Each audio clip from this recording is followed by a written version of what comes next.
Good evening and welcome to this edition of Tok Piksa. Tonight we travel to Sembirigi in Erave, Southern Highlands Province, and hear the stories of the arrival of early missionaries into the area. Stories of the first white man were told and retold to generations for over 5 decades.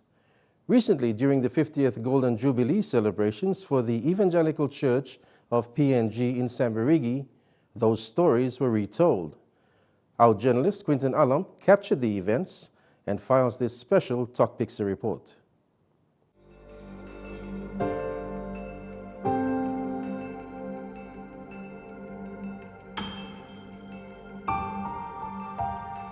The people in Sembirigi Valley in Erave, Southern Highlands Province, are familiar with the name Don Mosley and Dick Donaldson.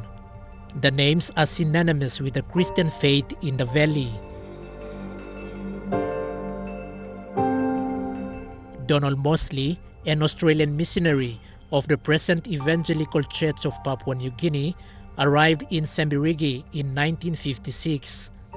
His good relationship with the people was admirable, and Don was responsible for opening up the valley to Western civilization and Christianization.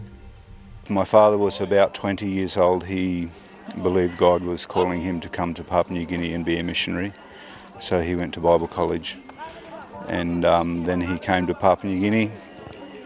He spent some time in the Fly region learning to speak Motu and about Papua New Guinea and how to behave. And then when the mission believed that he had learnt enough, they sent him up to this area here, and he came to Erave, and he walked in here with Alan Sinclair once in 1956, I believe it was, and they went back, and then later on my father came back and started mission work here at Sembirigi. They came into Kutubu, Lake Kutubu in South Highlands on a Catlina, and they landed in March 1950. In March 1950. When they landed in March 1950 in the Highlands, the ministry in the Highlands then therefore spread. Dick Donaldson, who walked in from Kutubu, which took him almost 5 days to walk from Kutubu into Sembirigi, looked around, did a survey, stayed in here, and he prayed at the particular place and said, this should be the place that I think the mission station should be established. He took the report back to UFM, then the UFM missionaries, UFM then organization, UFM then sent missionaries here. Following the report, came in here in 1956, which was by way of Don Mosley. So if you want to look back from 1956 to 2016, it's almost like 60 years. It's almost like 60 years now. But it's 60 years back then, but as a national church, because we took on as a national church in 1966, we now are celebrating as a 50th anniversary for this church. The first missionaries came in from Western Province. They started in Madiri. Albert Trastro was one of the pioneer missionaries that came into Madiri. Madiri is around the Fly River in the Western Province. Then they moved into Kawido. That's where they were based. We had an MAF base in Kawido, and from Kawido they landed in one of the little aircrafts that landed on the water called Catlina, and then they arrived in Lake Kutubu. So from Lake Kutubu they moved to Orokana, and then from Orokana the missionary Don Mosley came into Erave station, which is just behind the ranges, and then he came and settled here. When late Donald Mosley arrived in Sembirigi, he met a man called Damake Sule, and they made initial contact by communicating in sign language and Polish Motu. My grandfather was the first person that was approached by the missionary, and also the missionary negotiated for piece of land to settle. Their original dialect in communicating was sign language and Motu. Mosley asked for a land to settle. Damake and his brother Yanape Pulako offered him a piece of land where he settled and where he later built a primary school, an aid post and an airstrip. Those people from outside as well came here, like particularly the Taris in the Highlands Province, in Yalibu, our nearby Erave. They came and got education in here. From then on, the missionary taught Christian principles and doctrines to the warring tribes, educated the children, and Donald's wife, Joanne, a nursing officer by profession, taught women basic hygiene, nutrition, and worked at the aid post. When they came, they didn't only bring the gospel, they also brought education, because we have education services here. They also brought health services. So the wife was a nursing officer.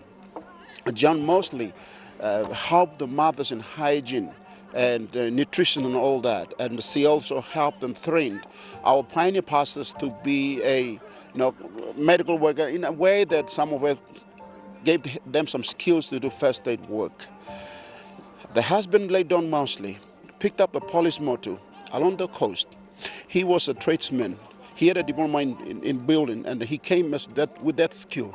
But he also built houses in here, and he was also a teacher. We, as a church, want to partner with the government to advance and to bring services to the country.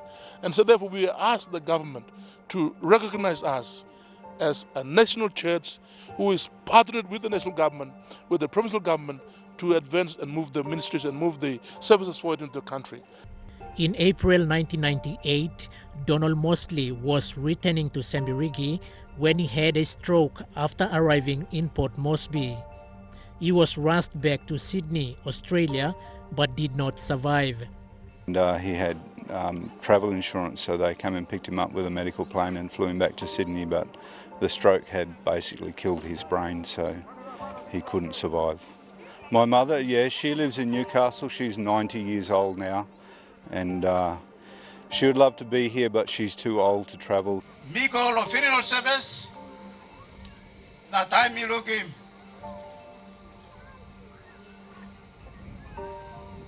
Coffin box.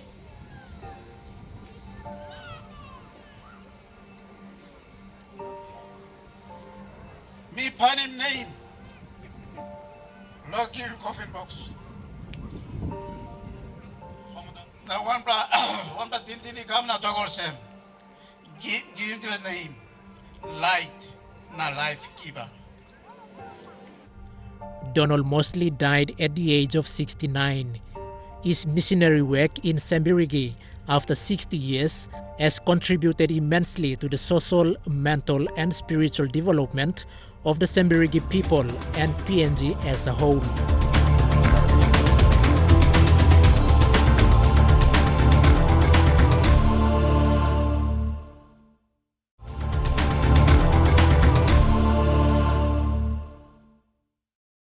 On 8 January, children and grandchildren of pioneer missionaries Dick Donaldson and Donald Mosley returned to Papua New Guinea.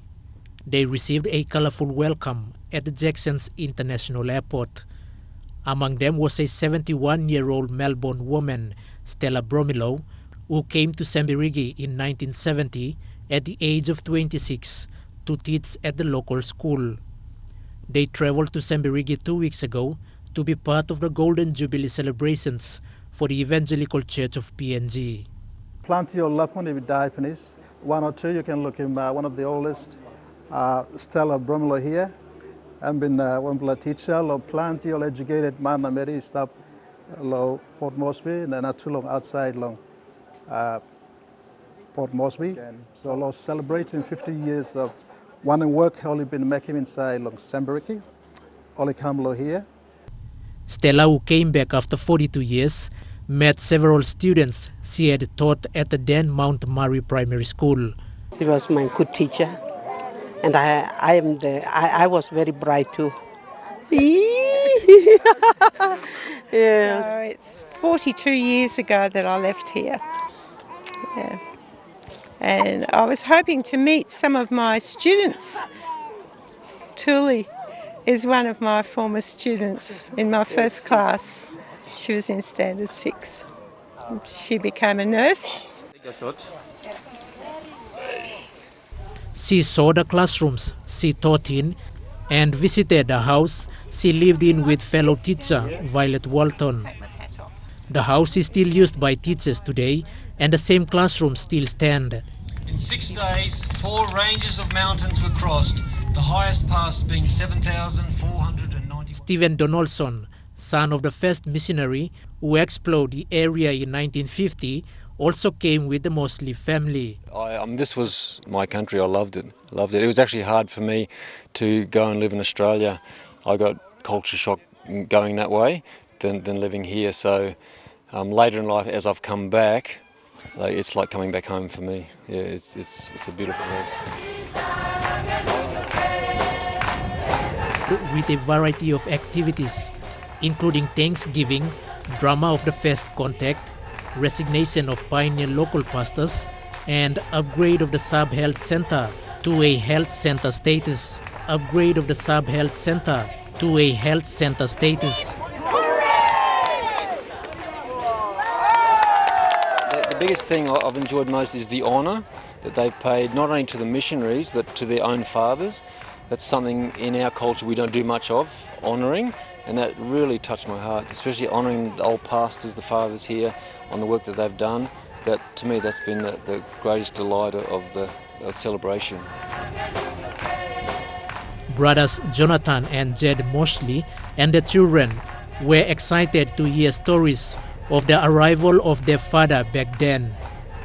They even saw an old man who helped carry their mother, Joanne Mosley, from Lake Kutubu to Sembirigi through the jungles. That's a gift for your mother.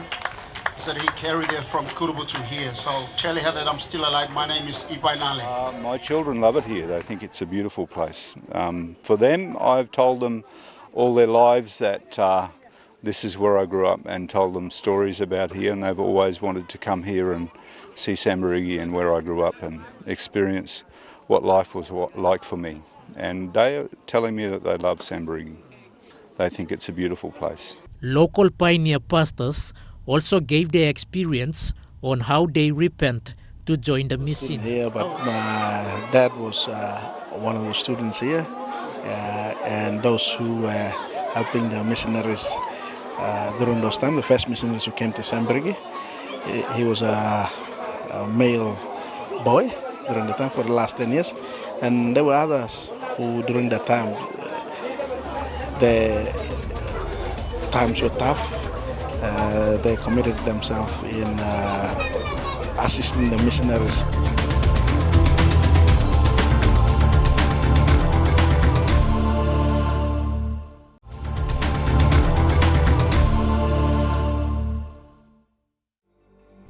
Missionaries of the Evangelical Church of Papua New Guinea in Sembirigi have contributed immensely to nation building, particularly in the areas of health, education, and law and order. Today, their services still remain and are highly valued by locals. The primary school has been renamed to Don Mosley Memorial School and now caters up to grades 9 and 10 and are highly valued by locals. The primary school has been renamed to Don Mosley Memorial School and now caters up to grades 9 and 10. This school has produced some of the prominent people you would know. It has produced judges, in fact one judge who was a former missionary, former pastor's son, and it has produced national heroes like Stanley Nandex. It has produced businessmen. It has produced doctors. It has produced many highly educated people out of this school. So put in this one school, but if you look at all of ECPNG, right throughout Western Province, Hela, South Islands, it has contributed immensely to the development of this country. The head post was improved to a sub-health center and recently gained health center status and is named after Don Mosley's wife. The current building now was built under the tax credit scheme. That was in 2000, about 2006 something. Out of that, and we have 5 nursing staff here. We've been funded by the government through Christian Health Services in Port Moresby. The area is now blessed with oil and gas prospects, but there are challenges more closer to the people. Transportation is expensive, and locals are calling on the government to build roads linking Sembirigi to Erave Station to lower current high freight cost. Where you operate in, the cost more.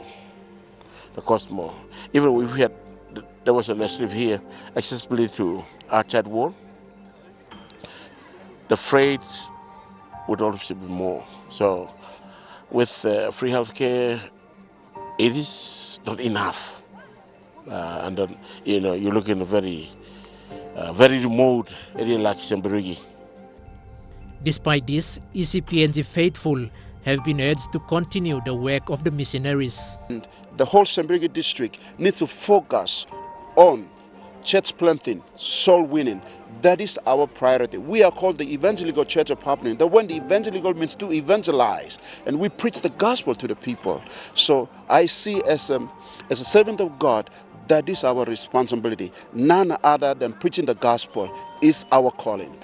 Because this church as a national church grew up as a result of mission work, I believe is a church that is holding the gospel, and we want our children to continue to hold on to this and leave the legacy and move on in supporting the ministry of this church, which was started so many years ago.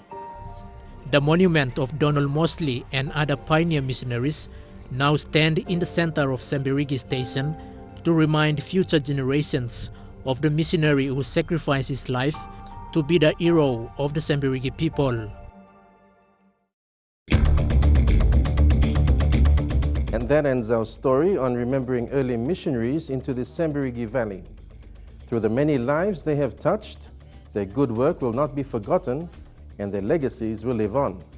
Thank you for watching. If you missed out on any part of tonight's episode, you can catch a replay of tonight's show this Wednesday night.